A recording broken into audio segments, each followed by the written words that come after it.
Olá, gente! Vamos estar aqui com vocês de novo com o nosso Band Empresarial, nossa visitinha dia de sábado às 9 horas. E hoje temos aqui uma pessoa muito legal que a gente vai conversar. Mas antes, agradecer a todos os nossos patrocinadores, a sua audiência e dizer que a gente está aqui na Band TV, mas também está no YouTube. Tecla lá no sininho, se inscreve, quero ver esse número lá crescer para você ter acesso a todo o nosso ambiente empresarial. Hoje vamos conversar sobre algo que o empresário confunde muito, algo chamado Doutor Rafael é que vai dizer, não sou eu não. Na verdade, a gente vai falar com o Rafael Basto, que ele é CEO da MAN Trust and Equity, que é um multifamily office, gente. A gente vai conversar sobre family office, que é alguma coisa que precisa ser muito desmistificado no nosso ambiente empresarial. Fala um pouquinho, Rafael, sobre de onde vem a sua experiência. Quem é Rafael Bastos? Maravilha. Eu tenho uma experiência feita toda em mercado financeiro e tem 21 anos aproximadamente que eu atuo no mercado financeiro. Inicialmente com educação, depois com atividades de distribuição e há 15 anos aproximadamente nas atividades consultivas, né, atendendo já as famílias, deixando de trabalhar junto com instituições financeiras. E desde 2012 atuando como multifamily office, atendendo ao patrimônio de famílias. Já foram mais de 40 famílias desde então, mais de 30 bilhões de patrimônios estruturados. Então, desde então, temos dedicado a inteligência inteira para poder atender a famílias, principalmente famílias empresariais, né, que precisam de um suporte na gestão do patrimônio, porque estão cuidando dos seus negócios empresariais, né, o que conversa muito aqui com a nossa audiência, né. Então, para entender, ou seja, o multifamily office, porque na verdade são várias famílias que são atendidas através da MAN, que é a sua empresa. Perfeito. Mas o papel principal dele é cuidar melhor do patrimônio dos empresários da empresa, enfim, de famílias que têm o seu dinheiro e que querem ter o melhor aproveitamento desse recurso. Perfeito. Cuidar do patrimônio é uma atividade que demanda muito tempo, né? Tempo, time, inteligência, relacionamento. É um negócio como qualquer outro negócio. Especialização. As pessoas que têm patrimônio, normalmente têm patrimônio porque são boas no que fazem. Indústria, comércio, serviço, imobiliário, né? Elas promovem as suas riquezas nas suas atividades e poucas delas são especialistas na gestão de patrimônio, né? Você até tem famílias que têm multifamily office que são donos de bancos, donos de gestores de recurso, vamos dizer que são famílias mais especializadas na administração do patrimônio, né? Mas usualmente o indivíduo que vem do agro, do comércio, do serviço, ele precisa de um suporte para coordenar toda a base de atividades que um patrimônio tem. Porque um patrimônio ele tem muitas atividades, né? Atividades relacionadas a seguros, a investimentos bancários, a investimentos imobiliários, economia real em geral, investimentos internacionais, societário, sucessório, tributário.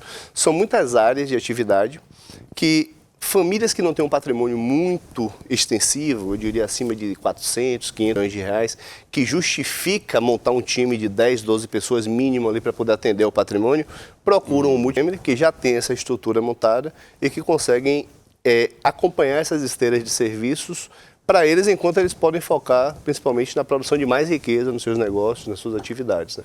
Uma casadinha interessante. Ou seja, não tem nada a ver com a questão de você ter um private bank, ou seja, você ter um banco seu que cuida dos seus recursos ali que você colocou ali dentro, mas de alguma forma, não, ao contrário, eles se interagem em relação ao melhor aproveitamento desse patrimônio, né? Perfeito. Tem que ter o private bank, a gente tem que depositar o dinheiro em algum canto. A gente normalmente trabalha com 2 private banks dentro do país de residência fiscal do cliente e 2 private banks pelo menos fora do país.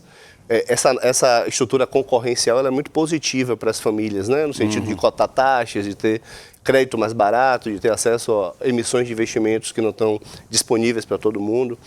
Mas o Family Office ele não é uma instituição financeira, então ele se relaciona com o contador, com o assessor de investimentos, com o private banking, com o advogado tributarista, civilista, criminalista, com todo o bloco de prestação de serviços que um patrimônio requer, né? Dentre eles o private banking. Então, nem o Family Office se propõe a ser uma instituição financeira, a ser banco, e nem exclui a necessidade de um banco, porque nós precisamos de uma plataforma de private banking para poder acompanhar as esteiras de atendimento de produtos bancários dos nossos clientes. Então, sempre estamos juntos com eles. Aqui dentro da mesa, aqui dentro das 4 linhas, como falam um conhecido nosso. A preta. Esse relacionamento funciona bem? Ou seja, há uma aceitação dos bancos privados em relação a isso? Porque algumas vezes que a gente conversa, o que a gente percebe é uma certa resistência. Eu vou ser... talvez fiscalizado, né? Tem essa sensação, ou vai criticar aquilo que eu fiz. Como é que funciona um pouco isso? Porque vai desde ponto também, não vai, Rafael? Ou seja, olhar, porque muitas vezes você faz uma aplicação lá, multimercado, faz alguma coisa assim, e o cara olha e diz, poxa, não é bom ficar, aqui tem muito risco, aqui tem menos, né? Perfeito. Há um pouco de desconforto, porque toda mudança de rotina gera desconforto, né? Seja para melhor, seja para pior, a mudança gera desconforto. Então, quando você tem um escritório especializado na administração de investimentos bancários, por exemplo, existem rotinas que usualmente as famílias individuais, quando não estão acompanhadas com uma empresa como não tem. Por exemplo, nós falamos com o Private Bank pelo menos, ordinariamente, 4 vezes no mês. Trocamos documentos 2 vezes no mês. Muitas vezes as famílias vão falar a cada 2 meses, 40 dias, vão tomar um café com o banker. Então, a gente adiciona muita rotina, muita atividade dentro do processo. E isso gera um nível de desconforto. Na prática, a gente sente que isso ocorre muito no início, porque ao mesmo tempo, enquanto Multifamily Office, nós somos um hub de muitas famílias ultramilionárias. Então, para o Private Banking que nos atende bem, nós temos total interesse de priorizar as famílias e levar o patrimônio para lá. Então, no final do dia, a gente tem relacionamentos muito sólidos, de muito longo prazo, com muitos Private Bankers, que fazem questão de que a gente leve os clientes, nos convidam, nos apresentam as melhores ofertas, as melhores possibilidades, mas às vezes quando o relacionamento é novo, fica um ruído ali, como se fosse um xerife novo dentro do processo, né? Mas isso acaba sendo estabilizado com o tempo, porque o Private Bank, ele, depois que a gente acomoda as rotinas, ele vê que realmente são rotinas que são importantes para a família, né? Que são coerentes dentro da rotina, né? E aí me fala um pouquinho, como é que está essa cultura aqui hoje na Bahia? Vamos colocar assim, o seu escritório em Salvador, apesar de ser, sim. Hoje em dia se relaciona com todo mundo, mas em Salvador, como é que está hoje dentro desse portfólio de famílias que estão colocando para você? Quais são as principais dúvidas que surgem, Rafael, e como é que está a nossa Bahia em relação a isso? Perfeito. A Bahia ainda é muito carente em serviços especializados como o nosso, né? A gente tem ainda muito capital, muita riqueza no interior da Bahia, que geograficamente é difícil de acessar, até mesmo para os private bankers nacionais, que não têm estruturas locais, né? E, ao mesmo tempo, a própria estrutura de multifamily office no Brasil, ela vem, o nosso primeiro multifamily nós abrimos em 2012. Quando nós abrimos, a gente abriu na Suíça, em Quiaço. A nossa primeira operação foi lá, depois abrimos em São Paulo, depois Salvador, depois Orlando.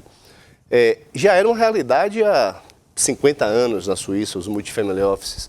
No Brasil, as pessoas não sabiam nem o que era, mais ou menos. Eu fui o primeiro... Garanto que muita gente está sabendo agora.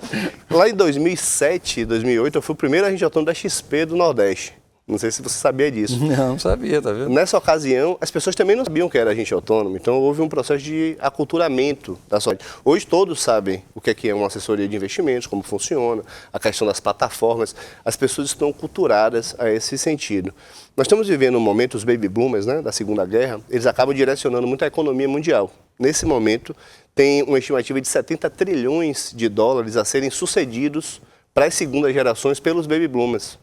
Então, a pauta sucessão, ela puxa muito também family office. A gente tem uma convicção dos próximos 10 anos vai haver uma popularização muito grande de family offices no Brasil, inclusive muitos profissionais de outras áreas, contadores, private bankers, assessores, que vão enxergar a oportunidade de entregar aos seus clientes um processo 360 graus. A geração X está começando, geração X e Y, e essa geração tem mais costume de poder lidar com isso e fazer uso, ou porque essa questão da sucessão tem feito com que a estimativa de uso do family office aumente? 2 motivos. No processo sucessório, a segunda linha geracional, após, estamos trabalhando, pode ser a terceira, a quarta, a quinta, né? Perfeito. Mas a próxima linha geracional, usualmente, ela já está em atividade. Então, ela já está com conceitos mais modernos, com entendimento de rebalanceamentos, de reestruturações. Isso acaba trazendo já uma demanda de planejamento global, que é o que o Multifamily Office se propõe, né? Além disso, os próprios founders, aqueles que estão sucedendo, estão buscando fugir da perseguição tributária que tem no mundo todo, né? Fazer o planejamento patrimonial em vida é mais barato do que fazer esse planejamento passivo num evento morte. Então, há uma procura também de economia patrimonial dentro desse processo. Né? Eu acho que esses são os dois grandes motivadores para que o volume esteja crescendo tanto, né? Hoje as pessoas estão procurando a gente proativamente, né, para fazer suas estruturas patrimoniais, coisa que há 10 anos atrás não ocorria, né? E em cima disso, a procura, quais são os erros mais comuns, Rafael, que você identifica que essas pessoas fazem a utilização do patrimônio dela ou quando te procuram? Os erros, é muito interessante essa pergunta sua, porque eles estão associados normalmente a recomendações ruins. Um erro muito clássico, estrutura societária. O cara abre uma limitada, ou abre errado, ou abre sem um acordo de sócios, ou não tem uma estrutura de governança mínima. Muitas vezes por orientação do contador, do amigo, do advogado que fez ali um contrato social de qualquer forma. Segundo erro, uma estrutura de acompanhamento dos prestadores de serviço mal coordenada. Então você tem, por exemplo, um prestador de serviço financeiro. Então você não tem outras taxas, não tem outras cotações, você não tem outras realidades sendo apresentadas para a sua carteira. A concorrência ela é saudável em qualquer ambiente, né? Então, ficar restrito em termos de prestador de serviço acaba também trazendo prejuízos mesmo na gestão do patrimônio, né? Outro erro é uma confiança demasiada. Confiar sem uma auditoria, sem um double check, sem uma conferência. A gente precisa ser muito cético, né? Family Office, imagina, a gente, tanto das pessoas corretas quanto das incorretas, a gente é assediado o tempo inteiro pelo dinheiro das nossas famílias, né? Então a gente precisa ser cético por padrão. Precisa verificar todos os processos, verificar todas as leis. A gente vê que as famílias não fazem isso. E acabam caindo desde problemas sindicais nos seus negócios até estruturas no seu próprio patrimônio de liquidez inadequada, de uma tomada de posição diferente da acomodação de risco que a família tem, de uma estrutura de regramento na família também mal estruturada que acaba trazendo conflitos, né, intergeracionais, principalmente. E isso é muito importante, né? Convivência muito forte, apesar de que aquele digamos assim, fundador, muitas vezes, da empresa, ele tem o seu modus operandi e aí na hora de passar e cria todo esse processo que para você fazer o convencimento tem que entrar muito forte, né? É um dos nossos pilares, sabia? Essa relação intergeracional, estruturação dos comitês familiares, os regramentos de acionista milha, quem tem poder de veto, quem não tem, quem tem voto consultivo, quem tem voto deliberativo. Quando os sucessores começam a ficar preparados, como é que é essa grade educacional, quais são os requisitos técnicos para determinadas cadeiras, o que é que vão ser de consultores externos e internos.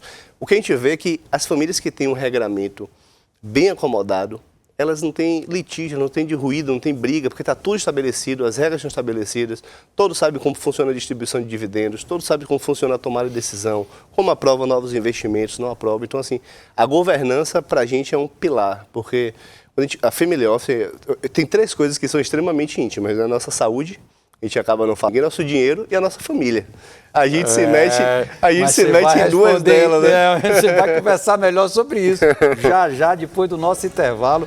Veja que papo como flui, muito importante para você, para mim está sendo aprendizado aqui e, evidentemente, para você também. Então vamos continuar conversando com o Rafael Bastos aqui sobre Multifamily Office. Eu sou Azevedo Filho, fique com a gente.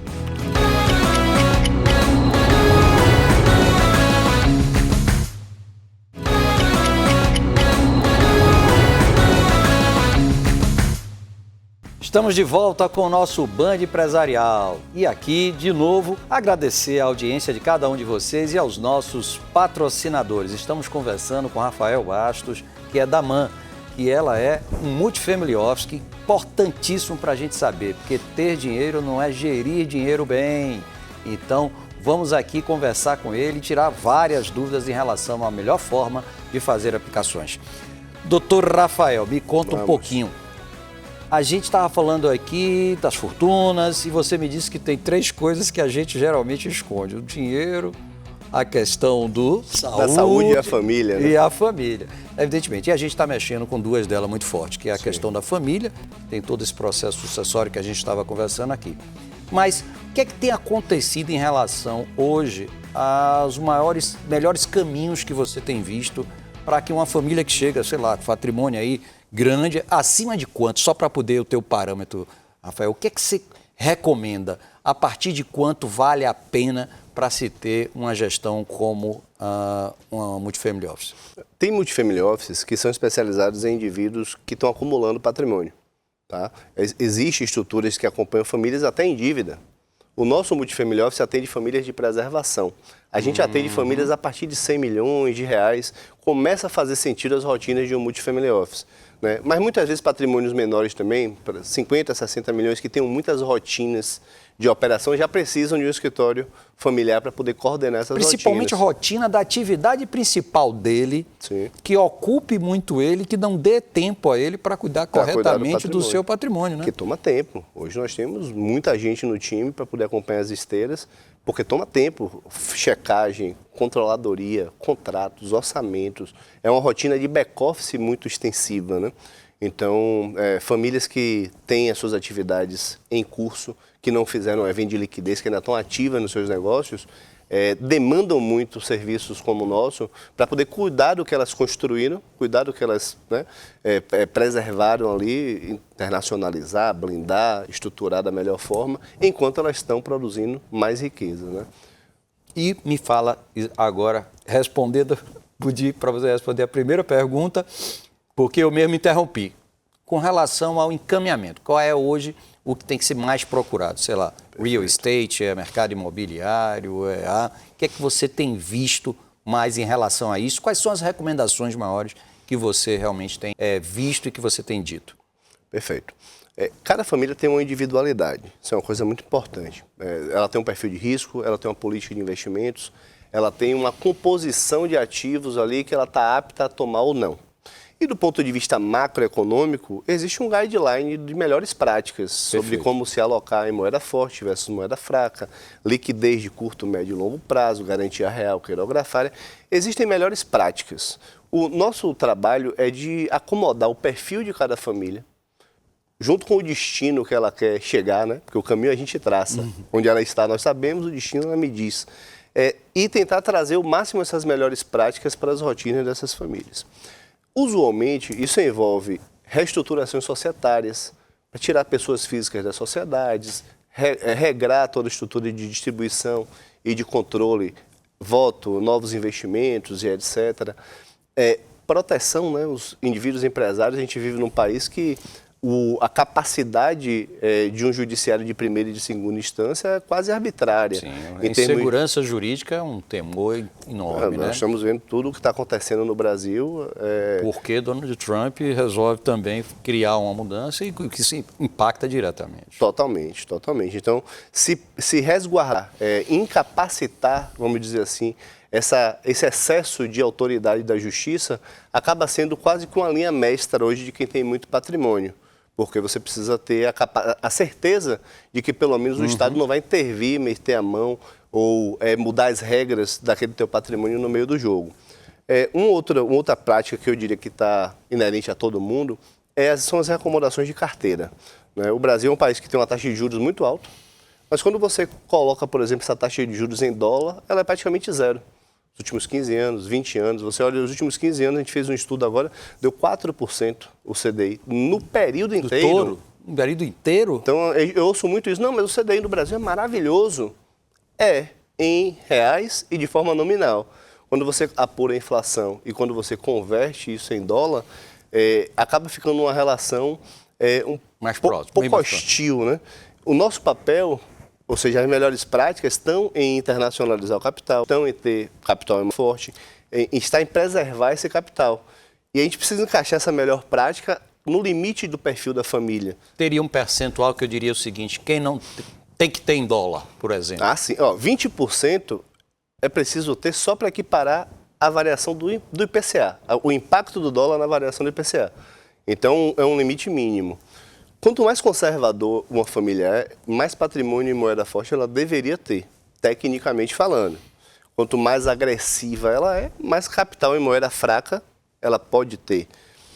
Hoje eu tenho uma regra que é a seguinte, se a TIR, que é a taxa interna de retorno do meu cliente, ela é inferior a 25% ao ano, eu considero que ele não é bom em fazer dinheiro naquele país. Se a TIR no Brasil hoje está abaixo de 25%, eu fico muito confortável a dar um call de aumentar a posição internacional. Porque a gente consegue hoje em dólar 15, 17, tem carteiras de 19, de 12, depende muito do apetite de risco. Mas é um mito, né, de que fora do Brasil a rentabilidade é pior. É um mito, né? Surpresa boa, hein? Pois é, eu prefiro receber um dólar mais 8 do que um real mais 15. Eu não penso nem duas vezes. Quanto mais um dólar mais 12, dólar mais 15, que são rentabilidades totalmente possíveis. Mas isso a gente está falando também em papéis, a gente está falando lá fora em mercado imobiliário, ou é uma cesta que você vai procurar para que rentabilize esse percentual que você disse aí? Perfeito. É uma cesta.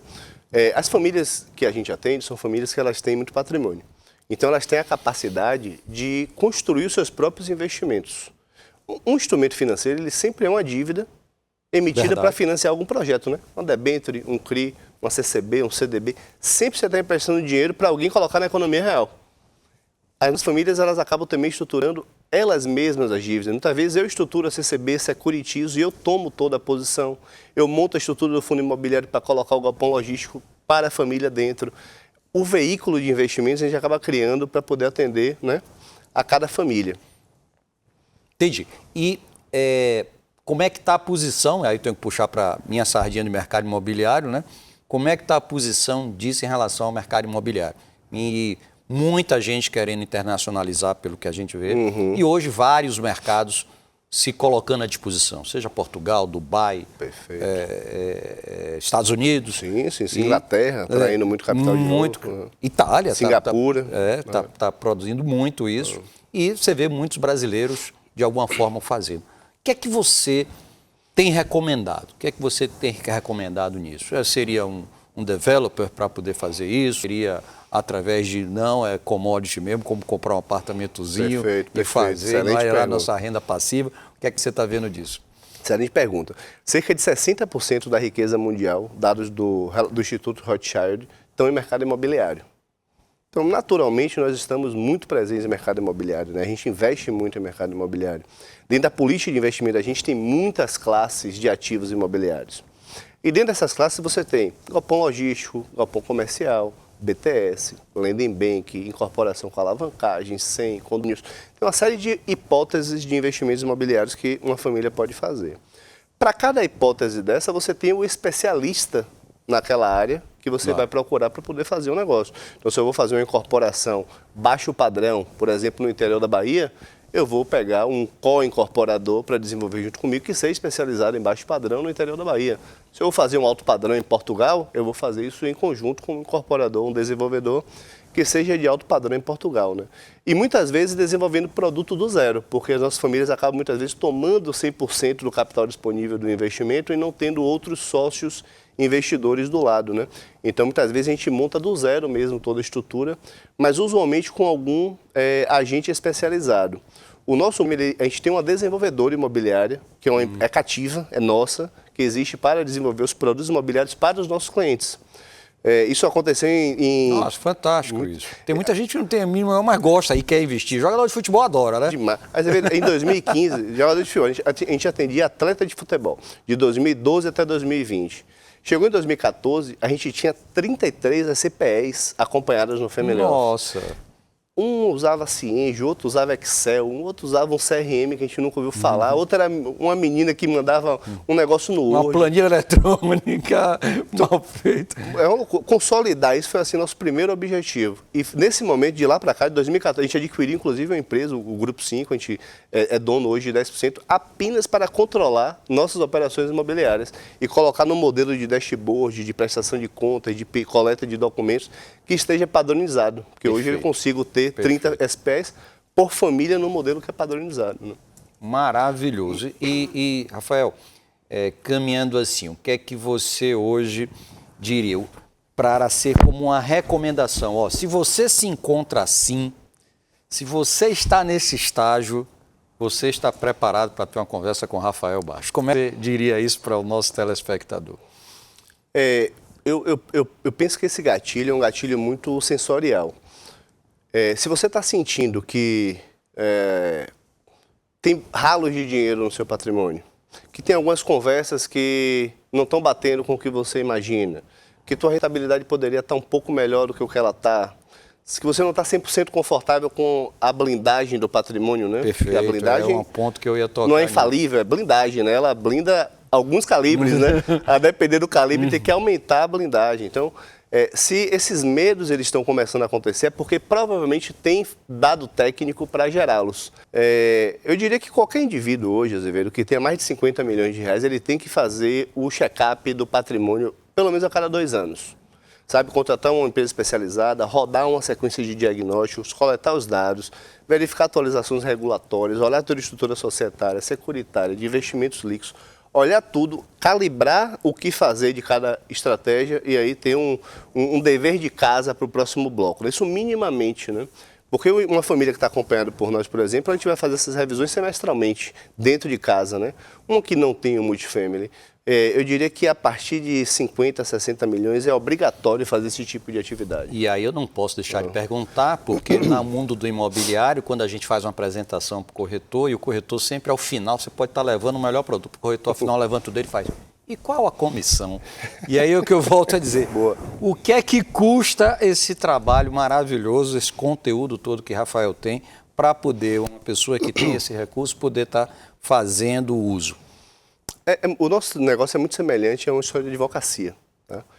A gente presta serviços hoje na carteira de investimentos, na sucessão, no offshoring, na carteira imobiliária.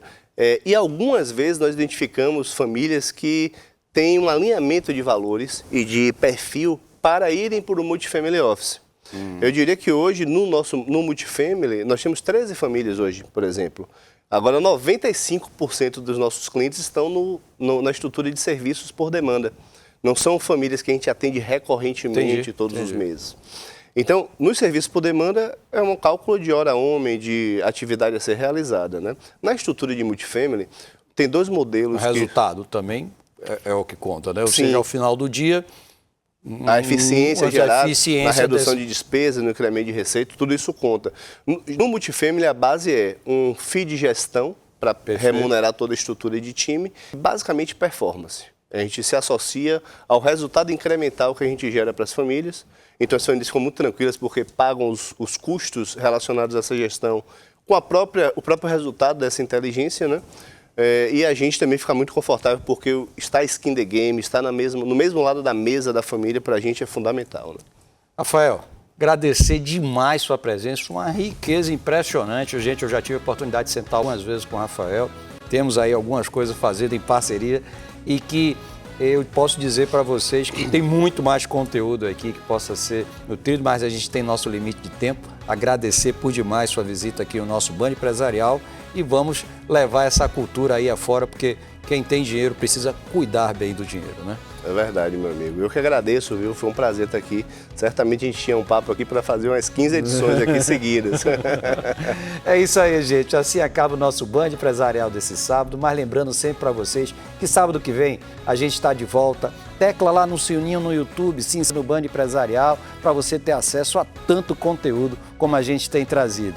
E dizer para vocês, olha, eu sou Azevedo Filho, fique com a gente.